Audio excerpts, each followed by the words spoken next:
પ્રજા કહી રહી છે કે અમને રોડ આપો, પાણી આપો, સારું જીવન આપો, પણ એક પાલિકા એવી છે કે એમાં નિષ્ફળ નીવડી રહી છે। એ નગરપાલિકામાંથી મહાનગરપાલિકા તો બની જાય છે, પણ પ્રજા તો ત્યાંની ત્યાં જ રહે છે। કયા વિસ્તારની આ વાત છે, પ્રજા શું માગી રહી છે, હવે જોઈએ, જાણીએ, સમજીએ।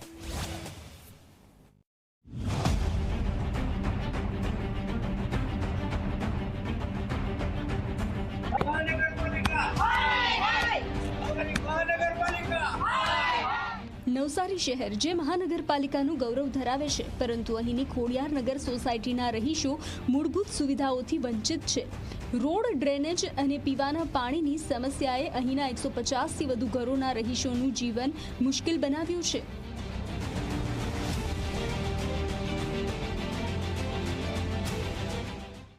ગટર ડ્રેનેજ લાઇનનું જે કામ ચાલુ છે એનું ખોદકામ કરીને એ લોકો એની અંદર પુરાણ નથી કરતા કે જેટલો કિચડ એટલો બધો થયો છે સોસાયટીની અંદર કે છોકરાનું વાહન નથી આવી શકતું। છોકરાને સ્કૂલે જવા માટે એના ઘરેથી બહાર નીકળવા માટે તકલીફ છે। હવે સ્કૂલે લેટ પહોંચે તો સ્કૂલના ટીચરો એને ખીજાય કે અંદર નો એન્ટ્રી આપવા દે। હવે આ પ્રશ્ન જાજો છેલ્લા 20 દિવસથી તો કન્ટિન્યુ ચાલુ છે કે જે કિચડમાં વરસાદ નથી। હવે એ લોકોને અમે જીએસબી નાખવાનું કહે તો હવે જ્યાં તમે જોવો છો કે ઉપર જ્યાં જતા લાખી ગમે તેમ મૂકી દીધું છે, જ્યાં મેન કામ છે એ તો લોકો કરતા છે નહીં।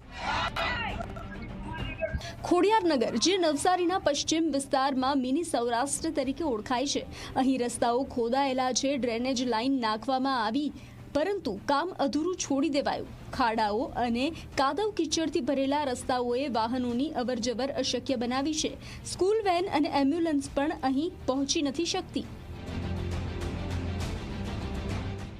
આજે અમારે પાણીની અને ગટર લાઇનની અને રોડની બધી જ સમસ્યાઓ અત્યારે ઉપસ્થિત થઈ છે। આજે 2-3 વર્ષથી તો અમે એક ધારા નગરપાલિકામાં પાણીની સમસ્યા માટે અરજી આપીએ છીએ, રોડની અરજી આપીએ છીએ, કોઈ સ્વીકારતું જ નથી અમારી અરજી। ખબર નહીં હવે લોકો ખોલે છે કે નથી ખોલતા। અત્યારે હવે આ 2-2.5 મહિનાથી એ લોકોએ ડ્રેનેજ લાઇન ખોલેલી છે, તો અત્યારે અમારા રસ્તા એટલા ખરાબ થઈ ગયા છે અને 2-3 દિવસથી અમારે પાણીમાં પણ પાછો પ્રોબ્લેમ આવ્યો છે કે ડ્રેનેજનું પાણી બધું પીવાના પાણી સાથે ભળ્યું છે। અમારે કામ કઈ રીતના કરવા? અત્યારે એટલા રસ્તા ખરાબ છે કે અમે ટેન્કર મંગાવીએ તો ટેન્કર વાળા પણ આવી શકે એમ નથી, એ લોકો પણ ના પાડી દે છે અમને કે રસ્તા ખરાબ છે। હવે કોઈ બીમાર થયું હોય, કોઈ તો એમ્બ્યુલન્સ બી આવવા તૈયાર નથી અમારી સોસાયટીમાં। સ્થાનિકોનો રોષ હવે ઉગ્ર બન્યો છે। ગયા અઠવાડિયે ખોડિયારનગરના રહીશોએ મહાનગરપાલિકા કચેરીએ જઈ હોબાળો મચાવ્યો હતો। કમિશનરે તેમની વાત સાંભળી અને વહેલી તકે સમસ્યાનું સમાધાન લાવવાની ખાતરી આપી, પરંતુ રહીશો હવે વધુ રાહ જોવા તૈયાર નથી।